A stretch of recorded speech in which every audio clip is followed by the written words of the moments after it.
your word, and we may find very practical applications for your word, so that we may be strengthened. Lalong-lalo ang mga nanghihina, mapalakas ang iyong salita, at yung mga malalakas ay lalo pang mapalakas, Lord, para magamit sa pagtulong sa mga nanghihina. Iniaalay namin ang panahon namin sa ngayon. Kayo po ang kumilos, kayo po ang makapangyari, kayo po ang siyang maging tunay na tagapagsalita. Nawa, Lord, hindi lang ito isang habit, ang pakikinig na yung salita, hindi lang isang activity, kundi isang act of worship. That you may actually, Lord, descend into our lives, into our hearts, and make your word come alive. Makita namin, Lord, yung makahulugan at yung application nito sa aming buhay. Lord, we ask you to be the speaker. This is your word, so you may apportion your word to our needs, from your ability to our need, O God. And we pray, Lord, that you may be glorified in the process. Especially as your word take fruits and bear fruits in our lives, bear fruits of righteousness, stability, peace, and godliness. May your word, Lord, be our food. And may you be the true speaker. Use your servant only as your footstool, but speak to your people. And in the name of Jesus, we'll eject, rebuke, drive away, bind the work of the devil, and set the Spirit free, so that you, O Holy Spirit, may work in us and through us. Father, we commit this time to you, confident that you hear as we ask in Jesus' mighty name. Amen. Nanghihina ako. Naramdaman nyo na po ba sa buhay nyo yan na parang isang problema na lang bibigay na kayo? Parang ayoko nang makarinig pa, hindi ko na kaya, tama na muna ngayon, pagpahingahin muna ako. Kumisa ng mga problema dumarating sunod-sunod, ang panghihina sunod-sunod, nakaka-demoralize, may sakit ka na kumisan, wala ka pang pera, tapos pinagtaksilang ka pa ng iyong kabiyak, sunod-sunod, mo nanghihina ako. O kaya ang dating ng temptation, hindi mapatid-patid, nanghihina na tayo, gusto na nating bumigay. O you might be discouraged, disillusioned, ang lahat ng effect niyan, panghihina. Magkakamag-anak po ang mga feelings na nagbibigay nitong weakness na ito sa ating puso. But ito ay isang kasinungalingan. Because Jesus is strength and power. Kaya mga anak niya ay dapat nabubuhay sa victory, sa strength, sa power. What do people say? People say, I'm afraid. What does God in the Bible say to Christians? Hindi bagay sa'yo. Kung natatakot ang ating mga kapatid, hindi bagay. Sabihan nyo ang katabi nyo, hindi bagay sa'yo ang matatakotin. Diba? Hindi bagay. Bakit? John 14:27, do not let your hearts be troubled, and do not be afraid. Madaling sabihin, mahirap ipamuhay, lalo naunahan na tayo ng takot, naunahan na tayo ng pandaraya ng kaaway, at tayo sunod-sunod na ng mga kabiguan ang nangyari. We are made to believe and conditioned to believe that we are no match to the enemy. Indeed, we are no match, but the Lord is. Our victor is our champion who has already won the battle for us.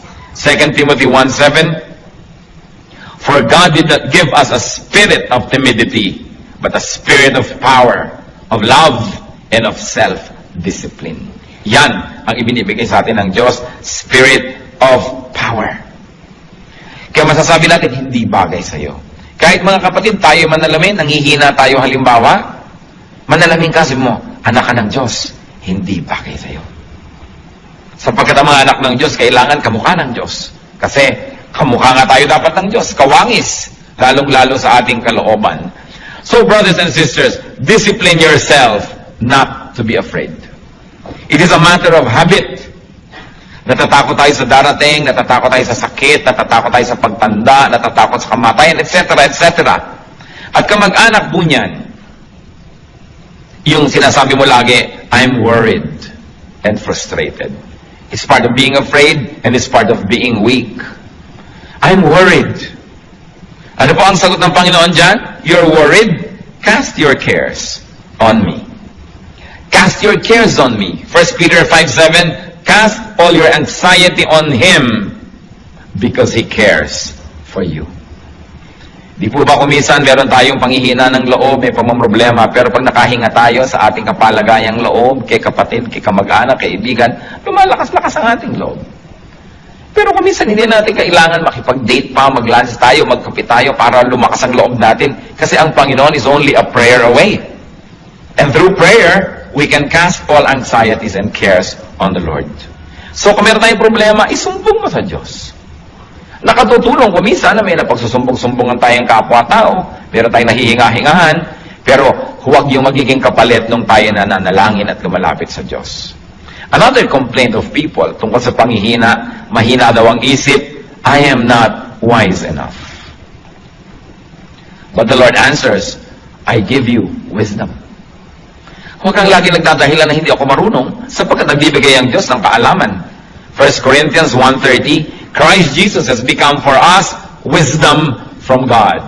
Of course, once more, it has a specific meaning, but its general meaning is that we can have wisdom through the Lord. Learn. Hindi dapat lagi nating sinasabi, hindi kasi ako marunong. Kung mga isang buwan na nating sinasabi yan, 1 taon, 10 taon, tama na yun. We've got to learn. At kakamba niyang, I'm not wise enough. Ano pag laging marinig mo sa mga tao, I don't know what to do. Pero ano pong sinasabi ng Biblia at ano sinasabi ng Panginoon dyan? I know. I will guide you. Proverbs 3:5-6, trust in the Lord with all your heart and lean not on your own understanding. In all your ways, acknowledge Him, and He will make your path straight. So, magtiwala sa Panginoon, huwag sa sarili. Huwag sumandal sa sarili lamang kaalaman, sapagkat maaari niyan ay only half-truth, half-lie, or a full lie, or a distorted truth. Sabi, in all your ways, acknowledge Him. Pag hindi po tayo sang-ayon sa kalooban, sa sinasabi, sa turo ng Diyos, doubt your scholarship, but do not doubt God. At kung tayo po ay hindi sang-ayon sa Diyos, siya ang ating sundin kasi siya yung Diyos at siya yung tunay na marunong. It is important to acknowledge our lack of wisdom and then seek God's wisdom. Ano po ang sabi ng mga tao doon sa mga, wala kasi akong alam, clueless ako, wala talaga akong alam dyan sa mga bagay na yan? Anong sagot sa atin ng Panginoon niya? Ask me, and I can give you discernment. Kaya yung panalangin sa Psalm 119, verse 1-5, I am your servant, give me discernment. So humihingi ng discernment to know right from wrong. Knowledge po, madali naman yan na makolekta kasi information lang yan But what do you do with knowledge? How do you apply knowledge? Then that becomes wisdom. Paano natin papakinabangan yung alam natin na informasyon? Kaya some people only become more and more knowledgeable, but it doesn't make them wiser. Kaya hindi ko mo edukado, marunong sa buhay. Kahit marami ko isang degrees, marami lang alam na information, pero hindi alam i-apply sa buhay yon, walang wisdom. Marami naman hindi nakapag-aral, pero talagang wise. Pag pinakinggan mo, daig pa nag-aral. Kasi magkaiba naman yung knowledge sa wisdom. But wisdom God can give, and discernment God can give. Kaya sa Psalm 119, 1-5, I am your servant, give me discernment. Pero may kondisyon, I am your servant. Ibig sabihin, ako po'y lingkod nyo, sumusunod sa inyo, napapasakop sa inyo, bigyan nyo ako ng kakayahan na makilala ang tama sa mali, because error often comes dressed as truth. Siyempre, yung kasinungalingan, dapat dumating yan na nakabihis na siya ay katotohanan para makapandaya. Alangan mang dumating ang kasinungalingan na hubad, di alam yung kasinungalingan yon. Kaya nakakapandaya. Dapat may discernment. At yan ay nahihingi. Ask God for discernment. Sa pagbabago po ng ating buhay, sa pagbabago ng ating pananaw, importanteng magbago muna ang ating isip at paraan ng ating pag-iisip. Kaya sabi sa Romans 12:2, be transformed by the renewing of your mind. Then you will be able to test and approve what God's will is. His good, pleasing, and perfect will. Yan ang kagustuhan ng Panginoon, tayo mabago. At wala pong nagbabago hanggang hindi mo na nababago ang paraan ng kanyang pag-iisip. Kaya ang ating isip ay pinapakain natin ng karunungan na nagmumula sa Diyos. At pagkatapos hinihinga natin ang pagpapala na yung karunungan na yun ay madilig at maging wisdom, maging applied knowledge. Kakambal din reklamo ng mga tao dyan sa I'm not wise enough, hindi ako marunong. Yung mga iba excuse na yun Sa karunungan nga nila, nagkukunwa-kunwang di marunong para hindi maging responsible, para hindi mo asahan at huwag masisi. But the Bible says you can be wise. Hindi bagay sa mga anak ng Diyos ang hindi wise. Dapat ang mga anak ng Diyos ay wise. James 1:5, If any one of you lacks wisdom, he should ask God, who gives generously to all without finding fault, and it will be given to him. Nagbibigay pala ng wisdom ang Diyos. So kung wala kang wisdom, either hindi ka humingi o tinatanggihan mo yung binibigay ng Diyos. Pero kung tayo humihingi at handa tayong tanggapin yun, magkakaroon tayo nun. So we can learn to have wisdom. We can ask for such. And then we can be strong. Because to be wise is to be strong. Isa pa pong reklamo sa panghihina, sabi di ba, mahina ang desisyon ko, I don't know what to do. But the Bible says, the Spirit of the Word of God says, I can guide you. Pati nga sa sasabihin ng mga disciples, sabi ng Espiritu ng Diyos, tuturuan ko kayo ng sasabihin. Matthew 10:19, but when they arrest you, do not worry about what to say or how to say it. At that time, you will be given what to say. Kaya sabi ng Panginoon, kung darating ang panahon na kayo aarestuhin dahil sa akin, dahil sa aking pangalan, dahil sa pagtuturo nyo, huwag kayong mag-alala kung paano nyo ipagtatanggol ang inyong sarili. Huwag kayong mag-alala kung anong sasabihin nyo. Sa oras na kailangan nyo magsalita, bibigyan kayo ng Espiritu ng Diyos ng mga pinakatamang sasabihin. Kaya mga iba, sabihin mo, mag-Bible study ka, mag-lead. Ay, hindi ko marunong magturo, hindi ko alam sagutin ang mga tanong. O tumurong ka naman, maggawa ka ng ganitong ministry, hindi ko alam ang gagawin. Talaga pong hindi natin alam. Pero ang pangako ng Diyos, if we are His servants, He will give us discernment. Sasabihin natin, Lord, narito na po yung bibig ko, inaalay ko na po sa inyo, kayo po ang magsalita. Narito po ang aking kamay, kayo ang maglingkod through me. Narito ang aking paa, kayo maglakad at pumunta sa gusto niyong puntahan through my body. So I will become a living sacrifice, not a dead one. You can live in me, you can live through me, and you can love through me. That's why we become instruments and channels of God's blessings. Huwag tayong matakot. Ang mahalaga, inaalam natin ang pwede nating alamin. Hindi naman pwede natin sabihin na, oh Lord, kayo na po ang bahala, hindi na ako mag-aaral, wala na akong gagawin, bahala kayo. Nag-aaral pa rin tayo, nagsasanay tayo, at kung darating na yung panahon na kailangan gamitin yon, ang Panginoon ang nagbibigay sa atin ng kakayahan para magamit, maalala, at mabigyan ng tamang korte, hugis at kulay yung mga dati na nating nalaman para magamit at ilapat sa pangangailangan ng sandaling yon. So we plant, the Lord makes it grow. So nag-aaral tayo, pagkatapos ang Lord ang magbibigay ng kakayahan na i-apply yung ating napag-aaralan. Tungkol pa rin sa panghihina, reklamo po ng marami, I'm so weak. Especially sa pananalig, mahina ang pananalig ko.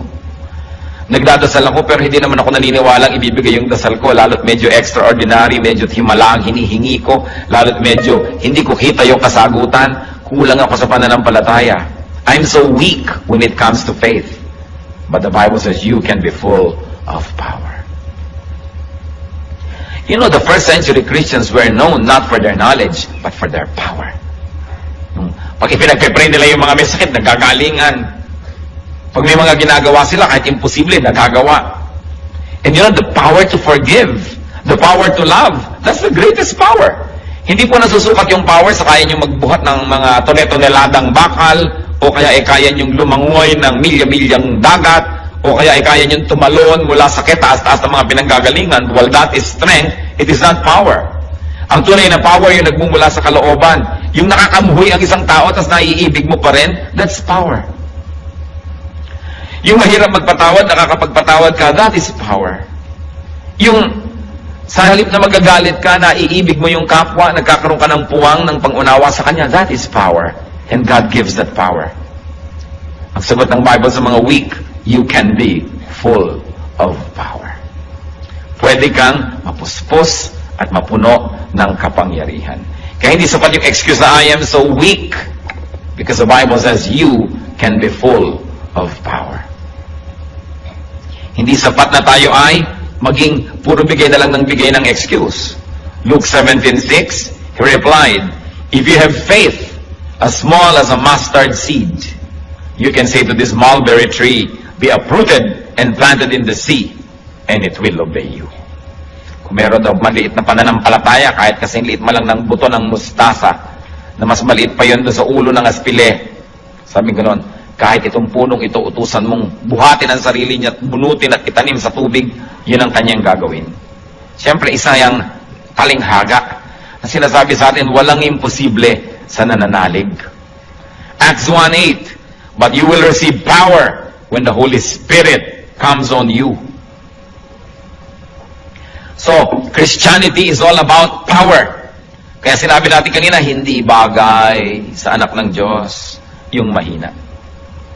Nanghihina ka man kapatid, dapat sandaling-sandali lang para lang hangin na dumaan, pero hindi dapat ang tagal-tagal. Bakit? Sapagkat naaalala natin kung sino tayo. Tayo yung mga Kristiyano. Naaalala natin kung sino ang tumataguyod sa atin, si Kristo. Naaalala natin kung ano ang nagawa niya at nagagawa at patuloy na gagawin, lumalakas tayo. Kaya hindi bagay sa mga anak ng Diyos ang pinanghihinaan ng loob ng matagal. Paminsan-minsan, dinadapuan ka, parang langaw, ayaw mo man, nadadapuan ka, pero siguro naman nabubugaw mo para hindi magtagal. So, ganun din yung mga espiritu ng panghihina. Pag dumapo at nadaya ka at nanghina ka, sabi, teka, sino ba ako? Anak ako ng Diyos. Sino ba yung nagsusustain sa akin? Si Kristo, na pati ang kamatayan ay kanya nagapi. Sino ba ang kakampi ko? The Lord of Lords, the King of Kings. So, bakit ako ganito? Hindi bagay sa akin. Therefore, the Bible says, you can be strong. 2 Corinthians 12:9, but he said to me, my grace is sufficient for you. Church, read aloud. For my power is made perfect in weakness. Therefore, I will boast all the more gladly about my weaknesses, so that Christ's power may rest on me. Ano sabi ni Lord? My grace is sufficient for you. My power is made perfect in weakness. Kaya sabihin natin, Lord, weak po ako sa area na yan. Sabi niya, mabuti. Strength ko yan eh. Hindi ka aasa sa sarili mo, umasa ka sa akin at makikita mo magiging strong ka. Lord, 3 araw na ho, weak pa rin ako. Kasi hindi ka umaasa sa akin, umaasa ka sa sarili mo. Lord, weakness na weakness ko po, yung ganyang magagandang mga babae. Sabi, Lord, strength ko yan. Umasa ka sa akin. Halika, tuturuan kita, tutulungan kita. Lord, weakness ko po yung pera. Pag pera na pinag-uusapan, talagang nalilito na ako. Kung nasan ang kaliwa at nasan ang kanan. Sabi, Lord, strength ko yan. Tuturuan kita. Lord, weakness ko po yung magalit. Pagka napoprovoke ako, talagang napakadali kong magalit. Strength ko yan. Makinig ka sa akin, sumunod ka sa akin. Kung yung mga weaknesses po natin, papayagan natin ang Panginoon doon ay kumilos at punuin yun na magiging strength natin. Kaya sinabi, when I am weak, then I am strong. Kung yung weakness ko, isusuko ko sa Diyos. Alam niyo kung bakit nagkakandagi-bagi-ba ang buhay natin? Dahil sa weakness. Yung weakness, isinusuko kay Satanas. Weakness ko ang pera, tapos sabi ni Satanas, etong pera, sunod ka na agad. Kaya nasisira. Weakness ko ang kagandahan, so eto ngayon dumaan si maganda. Nasira ka na. Weakness ko yung pride, so tinempt ka ni Satan to be proud because God will not tempt you to be proud. O bumigay ka na, naging ka ng proud, nasira. Tatandaan po natin, yung weakness can make or break you. Your weakness can make you if you surrender it to Christ and let the strength of Christ apply to that weakness. But your weakness can break you if you surrender it to Satan. Kaya nangyayari po yan kung minsan, o may mga hihinang ngipin, o yung ipinagawa at ipinaayos sa magaling na dentista, yun ang pinakamalakas. Kasi na-ministeran Kung minsan may mahihina ka sa iba't ibang subject sa school, kung saan ka nagpa-tutor at nagpaturo, yun ang nagiging strength mo. Kasi pinayagan mo na yung strength ng iba, malagay dun sa area of your weakness. That's why if the strength of God is applied to our weaknesses, then we become very strong. Kaya yung po mga mahina, sabihin natin, then I'm strong. I can be strong through Christ. Kaya ang sinasabi niyan, I can do everything through Christ who gives me strength. Weakness makes room for God's power. Hindi ba ganun din yung mag-asawa? O masakit ang pakiramdam ko ngayon, mahina ang katawan ko, ikaw mag-drive. O yung isang nagda-drive. Where I am weak, you are strong. And because I relied on your strength, my weakness became strength. Mahina ako magkwenta, ikaw magkwenta kasi magaling ka sa math. So dahil in-acknowledge mo yung weakness mo, hinayaan mo yung strength ng iba na pumasok sa area na yon, naging strength tuloy. Mahina ako sa pagdisiplina sa mga anak natin. Ikaw nga magdisiplina. Susuportahan kita. Nagiging strength. So ano po ang weakness nyo, kapatid? Ibigay nyo sa Panginoon. Magiging strength. Kaya sinabi natin, hindi bagay na mahina ang isang Kristiyano.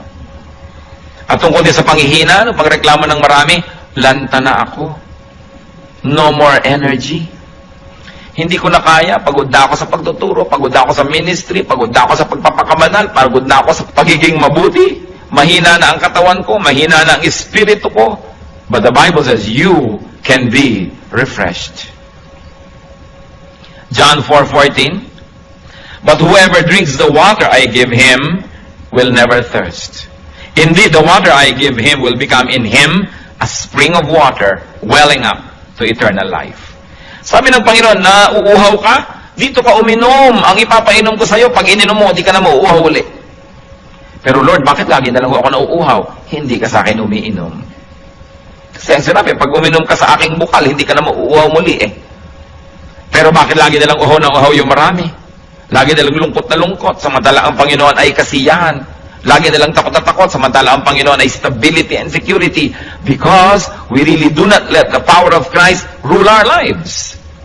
Kaya ang sabi sa Psalm 1, verses 1 to 3, blessed is the man who does not walk in the counsel of the wicked, or stand in the way of sinners, or sit in the seat of mockers.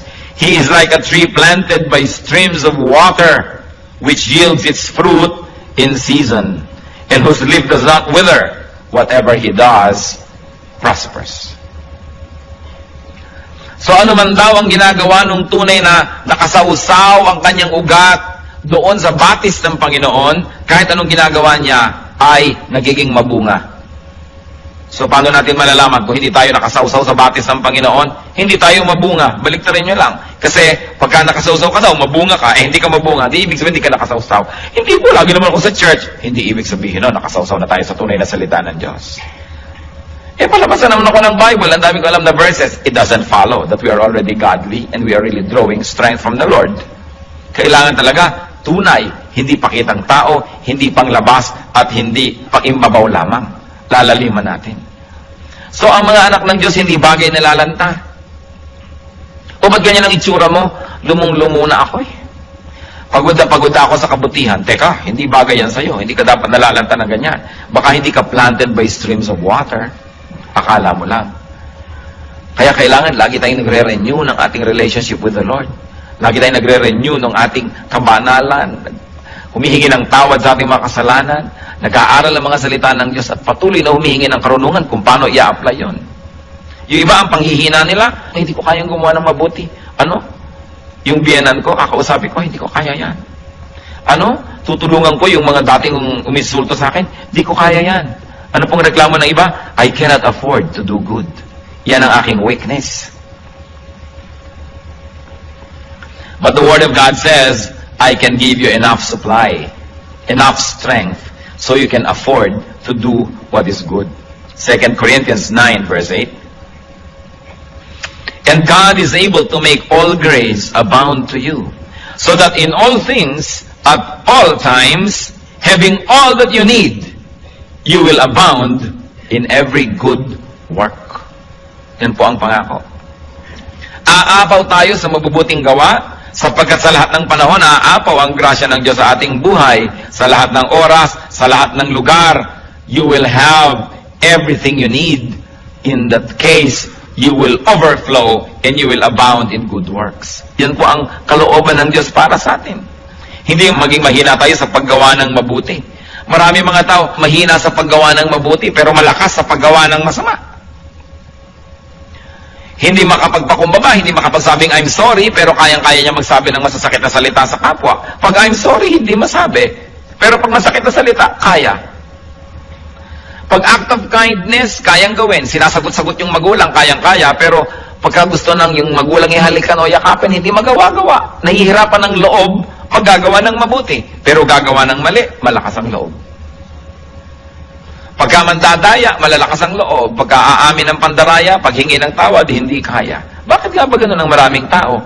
Ibig sabihin lang, hindi tayo lubos na nakasawsaw sa batis ng Panginoon. Kasi bakit pagka may energy pag nakikipag-away? kayang-kaya. Pero pagkagagawa ng mabuti, nahihiya. Ngingiti lang sa kapwa, hindi makangiti-ngiti. Napakarami pong tao gustong ngumiti, pero ayaw lang, nahihiyang ngumiti. Ayoko ngumiti, nakakahiya. Pero kayang-kayang manimangot. Yung gagawa ka lang ng mabuti, nakakahiya. Bakit pabaligtad na yata? Kaya sabi, you will abound in every good work. That's why we have to be immersed in God's water. In God's perfect living water. Yung iba po, anong panghihina? Sabi na, huwag na tayo mag-Bible, huwag tayo mag-Christian. Kahit naman mabuti tayo ngayon, next week, babalik din tayo sa dati. Hindi rin natin kaya i-maintain yan. Yan ang reklamo ng iba. I am weak, I cannot maintain a holy lifestyle. I cannot be holy enough. Yan po ang reklamo ng iba. Sobra akong mahina, hindi ko rin naman kayang i-maintain. Huwag na lang umpisahan. But the Lord says, I will help you. Yan ang kanyang pangako. You say you cannot maintain a holy lifestyle. I cannot be holy enough. The Lord says, I will help you. Philippians 1:6. Being confident of this, that He who began a good work in you will carry it on to completion until the day of Christ Jesus. Siya na nag-umpisa at kasama mo sa pag-uumpisa ng pagiging mabuti at paggawa ng mabuti at pagbabago ang loob, siya ang tutulong sa iyo na makumpleto yan, mabuo yan hanggang sa pagbabalik ni Kristo. Kaya hindi bagay sa Kristiyano yung mahina sa kabanalan, pero sa kasalanan, malakas. Nababaligtad. At meron pa nagsasabi, I cannot stand up. Mahina ako sa pagtayo, mahina ako sa paninindigan sa buhay. But the Word of God says, I can enable you. Hindi mo kayang tumayo, pero kaya kitang tulungan na tumayo at manatiling nakatayo. Romans 14:4. Who are you to judge someone else's servant? To his own master, he stands or fall. And he will stand, for the Lord is able to make him stand. Kaya daw nating tumindig, sapagkat ang Panginoon ang magbibigay sa atin ng kakayanan. Kaya kaya rin nating manindigan. Weakness, ano po bang ibig sabihin yan? Pag sinasabi nating nangihina ako, merong mga nangyari na sunod-sunod, kaya nakarating tayo sa ganong estado ng panghihina. At isa lang po, ang pinagmumula ng panghihina, yung pag-asa sa sarili lamang. Weakness comes from dependence on yourself alone. Because if you depend on God, your weakness will translate into strength. Pag tayo'y umaasa sa Diyos, ang kahinaan nagiging kalakasan. Where we are weak, we become strong. So mga kapatid, isa lang po itong simpleng analysis. When you are weak, it means you are depending on yourself. Or you are depending on other people. That's why you are weak. Because the moment you depend on God, and you let God do His mighty will, then your weakness becomes strength. Hindi natin sisisihin ng Diyos. Bakit po mahina ako dito? Pinapabayaan niyo na yata ako. Sabi niya, where you are weak, you will become strong. But you've got to do it my way. You've got to give me space. You've got to let me do what I'm good at doing. And that is to restore you, to strengthen you. But remember, God gave us free will. How you use that free will make or break you. Saan po ba tayo mahina? Tayo na lang nakakaalam. Alam ng Diyos. Huwag naman ninyong gawing kahinaan yan last year, kahinaan pa ngayon, kahinaan pa next year. What is important is that we are changed from glory to glory. That we become Christ-like. More and more Christ-like. That we do not become sinless, but we sin less and less and less. Na hindi tayo lagi nagtatago sa likod ng mga excuses na ganyan talaga ako, tanggapin mo na lang akong ganyan. Yun talaga ako. Sapagkat hindi good enough yung ganun lang talaga. Kailangan magbago ng magbago. At binibigyan naman tayo ng Panginoon ng kapangyarihang magbago. One of the noblest way, most sublime way to worship God is to be more and more like Him. Mabuti yung pag-awit, mabuti yung offering, mabuti yung pagsayaw sa Panginoon, mabuti yung pagtugtog, pag-worship. Pero isa po sa mga pinakamalalalim na paraan ng pagsamba, yung tayo'y lalo nang maging kawangis ng ating Diyos. That is one of the best ways to please the Lord. Di ba kung magulang ka, kamukha mo yung anak mo, tuwang-tuwa ka. Diba? Aba, kamukha ko ang anak ko. So gusto ng Diyos makita niya na kamukha tayo. Kaya manalamin nga tayo at magtanong, teka, kamukha ka ba ng Diyos? Anong ginagawa ng mga sungay-sungay dyan? Diba? Alis-alisin niya mga yan. Ang mga kalikaliskis na yan, alis-alisin kasi hindi ka yata kamukha ng Diyos. Kaya dapat tayo nagtatanggal ng mga hindi dapat. Lalong-lalo yung mga weaknesses. Alam niyo po yung weaknesses, it's only in the mind. Nakita niyo yung mga pag may biglang sunog. Ano nangyayari kahit buong refrigerator nabubuhat eh. Pero pag tapos na yung sunog, 3 na yung nagbubuhat, di pa maibalik-balik yan. Kasi alam niyo yung inisip mo, kailangan ko itong gawin, nagkakaroon ng pagbabago sa iyong katawan, sa iyong buong pagkatao na nagagawa mo yung dapat gawin. Eh kung sunog lang yun, nagkakaroon tayo ng lakas. Eh di lalo na kung alam natin that this is a spiritual warfare, that we must win. Dahil meron tayong lakas, lalo't ipinangako ng Diyos, I will never leave you, I will never forsake you. So niya, cast all your cares upon Him, for He cares for you. And when you are weak, you will become strong. What you must do is to allow the Lord to enter that weak area and do His will.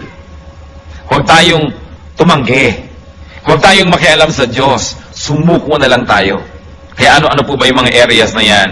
Kung tayo nang hihina, remember, dahil umaasa tayo sa sarili lamang. Sapagkat kung umaasa tayo sa Diyos, we are planted by living waters. Our leaves do not wither. We bear fruits in season. Sabi niya, I'll give you living water and you will thirst no more. Yet why do many of us thirst in various areas of our lives? We thirst in our emotional life, in our intellectual life. We thirst here and there. We long for what we should not be longing for. Sometimes we become jealous and covetous and mainggitin pa at kung ano-ano. It means that we are not letting the Lord work in our weakness. Isang inaalagaan pa natin yung weakness na yun na, alam mo naman, weakness ko na dapat pinapansin ako. Talaga pag hindi ako napapansin, nagagalit ako. At yung hindi ka mapapansin, nagagalit-galitan ka pa nga, dinadagdagan mo pa. Dahil sasabihin mo, ako ito, kailangan bilhin mong ako ito. No, we should be changed.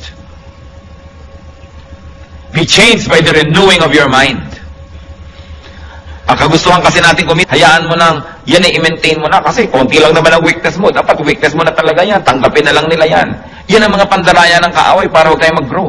Sapagkat ang tao, pag ikaw ipinanganak na muli, dapat ka namang lumago at mag-mature. Kaya ang goal natin, first is to have a new life, the rebirth, and then to grow into maturity.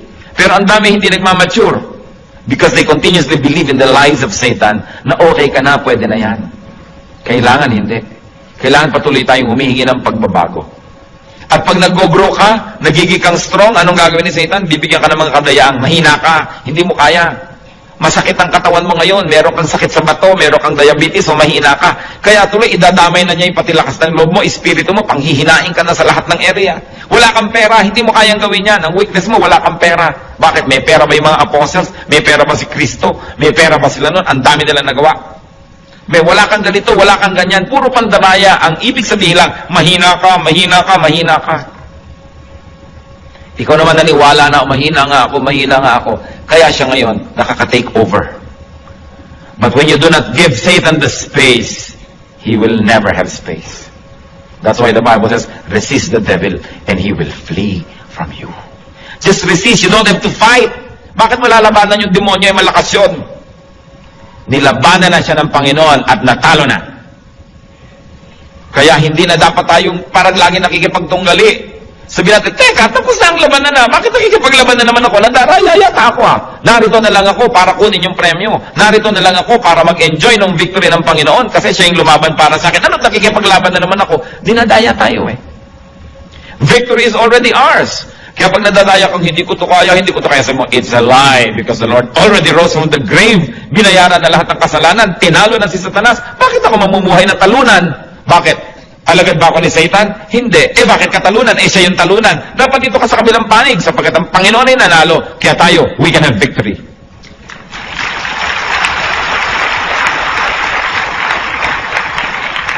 Malaking bagay po kuminsan yung naaalala mo kung sino ka. Meron akong kilala. Napakabuti ng pamilyang nilakihan, mabuti naman yung naging foundation ng kanyang buhay. Sa kalagitnaan ng buhay niya, nalulungi siya sa mga bisyo, nakasama niya mga maling tao, nadala siya ng nadala sa mga putikan at sa mga kasalanan at sa mga kamalian, naiba siya ng naiba yung pananaw niya sa sarili niya, nawalan siya ng self-respect, nakalimutan niya pati table manners na alam naman niya, nalimutan niya yung pagbibihis ng tama na alam naman niya, kasi hinila siya ng hila pababa ng kanyang environment. Pero minsan nakasakay siya sa jeepney at sa traffic, na pag-isip-isip niya kung sino siya at sinong pinanggalingan niya. Sabi niya, teka, pag tinitingnan ko yung sarili ko, hindi ako ito. This is the distorted version of me. And I was distorted because of the wrong company I kept. I was distorted because of the wrong beliefs I espoused. I was distorted because of the wrong activities that I indulged in. Babalik ako sa aking sarili. Babalik ako sa kung sino ako talaga. At ginawa po niya yon. At nakabalik siya sa kanyang dating status. May paggalang sa sarili, merong dignity, at iginagalang ng iba. Tayong mga anak ng Diyos, we are created for holy work. We are created for dignity. We are created for respectability and for fruitfulness. If this is not happening in your life, mag-isip-isip dahil hindi ito ang tunay niyong pagkatao.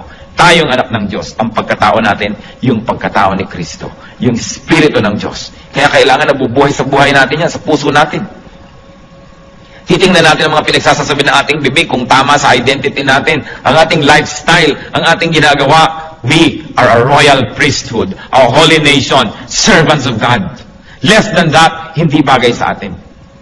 Kaya dapat meron tayong dignity. Hindi hahabol-habol ka ng kahit konting pagtingin, namamalimos ng pag-ibig kahit na isang laang kaluluwa sa impyerno may umibig lang sa'yo. Teka, iniibig ako ng Diyos. Kung kailangang ibigin mo ka na, magkakasala pa ako, habol-habulin lang kita, wag na, sa'yo na ang pag-ibig mo, hindi bagay sa akin yan. Anak ako ng King of Kings and Lord of Lords, hindi bagay na isinasangla kong kaluluwa ko, magkapera lamang, magkaroon lang ng mga hinahangad ko, kayang ibigay sa akin yan ng Diyos, God's way, not through Satan's way. Don't live in a lie, you are a child of God. Mahalaga inaalala mo, sino bang magulang ko? Di ba ang Diyos? Hindi naman si Satanas. Ba't ganito ang nangyayari sa buhay ko? Bakit sinusunod ko si Satan? Mali. Sino tayo? Sabi sa Bible, but you are a holy nation. You are a royal priesthood. You are the children of God, children of light. You are the inheritors of all of God's creation. Seed of Abraham through Christ. Pag naaalala natin kung sino tayo, mamumuhay tayo above all our weaknesses. Mamumuhay tayo ng kagalang-galang na paraan. Kung kinakailangan mabawasan yung material blessing na yan, basta maging kagalang-galang tayo, di bale. Pero hindi tayo magpapakahamak, magpakadusta-dusta, magkaroon lang ng kotse, magkaroon lang ng bahay, magkaroon lang nito. Sapagkat lahat ng bagay na yan, lilipas din. Hindi kailangan na yung Espiritu, which is forever, will be sacrificed for something, for some matter, which will decay in a matter of years. It's important to remember who we are. Because when we do, we live according to the true identity. Sasabihin niyo, pero, sino ba ako? Dati naman talaga akong taong putik. Dati naman talaga ako nasa kasalanan. Dati naman, no! 2 Corinthians 5:17, if anyone is in Christ, he is a new creation. The old is gone, the new has come. May bago na tayong pagkatao at dapat tayong mabuhay according to that new person and new personality. Nilimutan ng Diyos yung dati natin mga ginawa, mga kasalanan at mga pagkakamali. Binigyan tayo ng bagong pasimula. Kaya dapat yun na ituloy na natin. Maaaring bigyan ka ni Lord ng pera, o maaaring alisin niya yung gagastusin, o maaaring bigyan niya ka ng kalakasan para harapin yun. Naku, ano kaya ang gagawin ko pagtanda ko? Paano yan? Wala akong savings, wala yata ako na ipon. Umaasa ka sa sarili. Kung umaasa ka sa Panginoon, lalakasan yung loob. Hindi ko yata kayang lutasin ang problema ng pamilya ko. Kasi umaasa ka sa sarili. Sabi natin, Lord, ano itong pamilya ko? Ipinangako nyo, hindi nyo ako papabayaan. Ipakita nyo sa akin kung paano kayo kumikilos at nang makaka-cooperate ako, makasunod ako, nang masolve ito. Pero oras na humiram tayo ng kasangkapan from Satan to solve our problems, na-solve ng konti, pero ang laki ng bayad, lalong mas malaking problema ang kasunod. Parang meron na nga kayong problema, mangungutang pa kayo sa 5-6 para bayaran. Mamaya, mas malaki pa rin yung utang nyo. Ang ending, nagkalubog-lubog kayo lalo. Kasi hindi dapat yun ang solusyon Meron gumawa sa inyo ng mali, gagawin nyo rin ng mali para malutas. Ngayon, gagantihan kayo ng anak nyo, yung anak niya gaganti naman. Hindi na natapos-tapos. Kung gusto natin na solve na mga problema natin, wag na wag kayong hihiram ng tool ni Satan. Kung yung kotse nyo may sira, kailangan nyo ng gamit, inaabot ni Satan yung gamit para ang ganda-ganda, bagong-bago, pwede sabihin, ayoko. Ba, itong solusyon. Galing sa'yo, ayoko. Kahit kamay ko o ngipin ko o gilagid ko, ipampihit ng tornilyong ito, hindi ako hihiram na screwdriver sa'yo. Diba? Dahil si Satan ka eh. Hindi ka naman mabuti eh. Hindi ka naman mabait. Sabi ni Lord, you come only to steal, kill, and destroy. Ano tinaabutan mo ako ngayon? Alangan namang love mo ako. Daya yan. Pag kinuha ko yan, may bayad. Huwag na. Huwag kayong hihiram ng tool ni Satan dahil lalo niya kayong ilulubog. Yung mga iba dyan, misis, pinagtaksila ng asawa, pastor, kaya magtataksil na rin ho ako. Bakit? Hihiram ka na kay Satan. Gumiram yung asawa mo ng ganong tool, yun naman ang ibabalik mo sa kanya, di pareho na lang kayo ngayon. Lalo ka nang nawala ng pag-asang maahon-ahon dyan. Dati kalahati lang ng inyong partnership ang nasa dilim, ngayon pareho na, di lumubog ka lalo. Huwag hihiram kay Satan. Pag nanghihina tayo, palakasin lang ang loob, kay Satan hihiram. Huwag na huwag. He comes only to steal, to kill, and to destroy. Hindi niya kayo mahal. Kaya huwag kayong padadaya, natatanggap ng anything kasi may bayad yun. Umasa sa Panginoon. Ang sabi niya, I will never leave you. I will never forsake you. At si Jesus, hindi sinungaling. God is only a prayer away. Kung ano man yung mga weaknesses natin na yan, weakness ng ating personality, weakness ng ating espiritu, weakness ng ating katawan, weakness ng ating pag-iisip, God is our strength. At sabi niya, cast all your cares upon me, for I care for you. Aming Diyos, kami po'y lumalapit. Nilalapit ng aming puso na kumisa na dinadalaw ng panghihina. Kadalasan ay nadadaya na rin ng mga kahinaan. Kayo na nakababatid ng kalagayan ng bawat isa. Kayo na nakakakita ng puso namin, Panginoon. Inihahain po namin ang puso namin sa inyo. Tinihingi namin, pakalinisin ninyo. Salain ninyo ang mga kasinungalingan na tinanggap nito at alisin nyo po sa aming puso. At puspusin nyo kami ng espiritu nyo. Espiritu ng kapangyarihan, ng kaliwanagan, ng kabanalan.